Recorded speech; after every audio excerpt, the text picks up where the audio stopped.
Bom dia, boa tarde, boa noite, dependendo do horário que você esteja assistindo esse vídeo. Dando prosseguimento à leitura da coleção Fonte Viva, vamos fazer hoje uma leitura do livro Caminho, Verdade e Vida, que tem por título Na Propaganda, e diz assim: E dir-vos-ão, ei-lo aqui, ou ei-lo ali, não vades, nem os sigais. Jesus, Lucas, capítulo 17, versículo 23. As exortações do Mestre aos discípulos são muito precisas para provocarem qualquer incerteza ou indecisão. Quando tantas expressões sectárias requisitam o Cristo para os seus desmandos intelectuais, é justo que os aprendizes novos, na luz do Consolador, meditem a elevada significação deste versículo de Lucas. Na propaganda genuinamente cristã, não basta dizer onde está o Senhor. Indispensável é mostrá-lo na própria exemplificação. Muitos percorrem templos e altares procurando Jesus. Mudar de crença religiosa pode ser modificação de caminho, mas pode ser também continuidade de perturbação. Torna-se necessário encontrar o Cristo no santuário interior. Cristianizar a vida não é imprimir-lhe novas feições exteriores. É reformá-la para o bem no âmbito particular. Os que afirmam apenas na forma verbal que o Mestre se encontra aqui ou ali, arcam com profundas responsabilidades. A preocupação de proselitismo é sempre perigosa para os que se seduzem com as belezas sonoras da palavra sem exemplos edificantes. O discípulo sincero sabe que dizer é fácil, mas que é difícil revelar os propósitos do Senhor na existência própria. É imprescindível fazer o bem antes de ensiná-lo a outrem, porque Jesus recomendou ninguém seguisse os pregoeiros que somente dissesse onde se poderia encontrar o Filho de Deus. Aí está, meus irmãos, mais uma bela página trazida pelo nosso irmão Francisco Cândido Xavier, ditado pelo nosso irmão Emanuel. Desta feita, ele faz um alerta sobre a propaganda dos seus ensinamentos.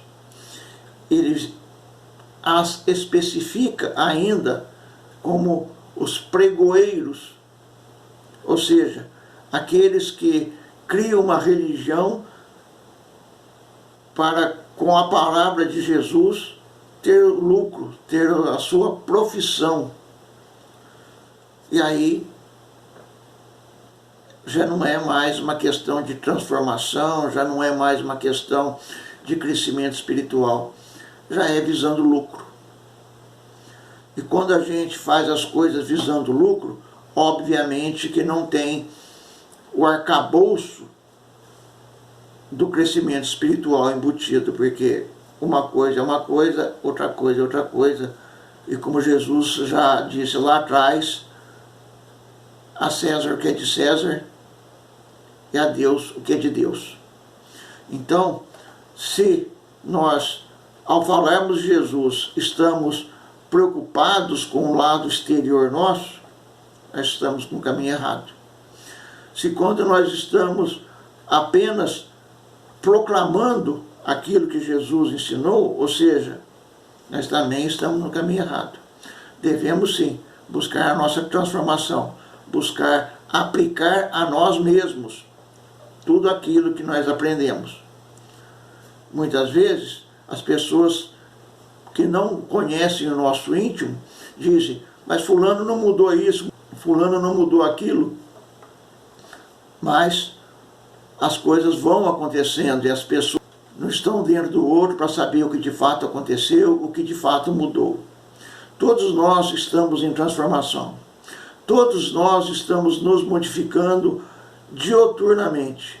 É que as modificações, as transformações são pequenas, não vistas a um contato mais distante.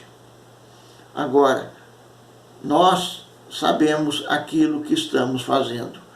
Então, quando nós olhamos o nosso íntimo, e somente isso, olharmos o nosso íntimo, e a nós mesmos devemos a satisfação daquilo que nós estamos fazendo.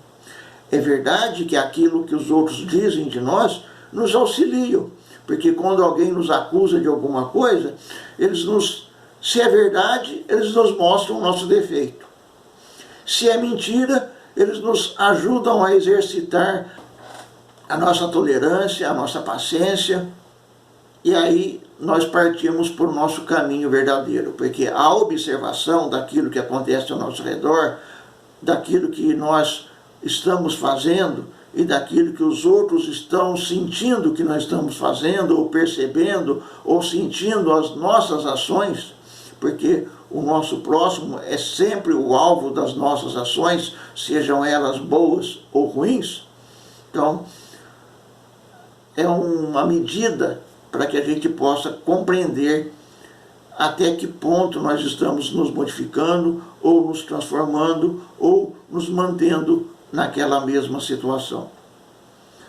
Agora, quando nós usamos as palavras de Jesus para nos transformarmos apenas exteriormente, para dar uma satisfação à sociedade, ou para um faz de conta, ou para ganhar dinheiro com o ensinamento do Jesus, então estamos tremendamente equivocados e estaremos colocando muitos espinhos no nosso caminho, porque tudo que fazemos agora vai vir de retorno para nós.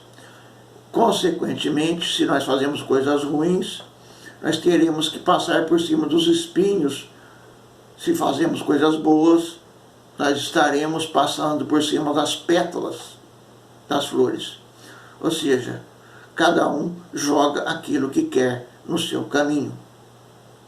Assim, meus irmãos, lembremos então que Jesus pede para cada um de nós, antes de fazer proselitismo, que possamos, primeiramente, transformarmos a nós mesmos e aí, com o nosso exemplo, transformar os nossos próximos. Também é bem verdade que o conhecimento auxilia bastante, porque muitas vezes a gente fica numa só religião e essa religião não atende todas as necessidades, por causa de dogma, por causa de compreensão particular, então não atende. Já o Espiritismo, ele nos traz uma verdade da qual não podemos fugir, ou seja, as consequências na vida espiritual futura, porque, ao contrário das outras religiões, nós não temos céu nem inferno. Nós temos o prosseguimento da jornada e das dificuldades que nós plantamos para colher, ou das facilidades que nós plantamos com os nossos sacrifícios de agora, com o nosso crescimento de agora para a vida futura. Então, meus irmãos, as palavras de Jesus são sempre atuais, e para que nós possamos olhar para nós e nos transformarmos de uma forma paulatina, ou seja, sempre em frente, não procrastinar, não deixar para depois, ou no popular, não empurrar com a barriga, porque o tempo nosso acaba aqui também. Então, pensemos nisso. Pensemos em valorizar nosso tempo, aproveitar as oportunidades, orientar, sim, todos aqueles que precisam de uma palavra amiga, de um esclarecimento, de uma orientação, de uma força, de um consolo, mas não para lucrar, não para adquirir vantagens, porque estas vantagens atendem apenas e tão somente à vaidade e ao egoísmo. Lembremos que ser irmãos é amparar e socorrer a todos aqueles que estão ao nosso redor. Da forma como entendemos, da forma como compreendemos, mas façamos. Era isso que tínhamos para hoje, meus irmãos. Que as bênçãos de Deus, nosso Pai, de Jesus, nosso Mestre, nos fortaleça, nos ilumine, para que possamos ter sempre a serenidade, o equilíbrio nas horas mais difíceis, porque são nas horas difíceis que somos provados realmente. Fiquemos com as bênçãos de Deus, nosso Pai, de Jesus, nosso Mestre. Que assim seja.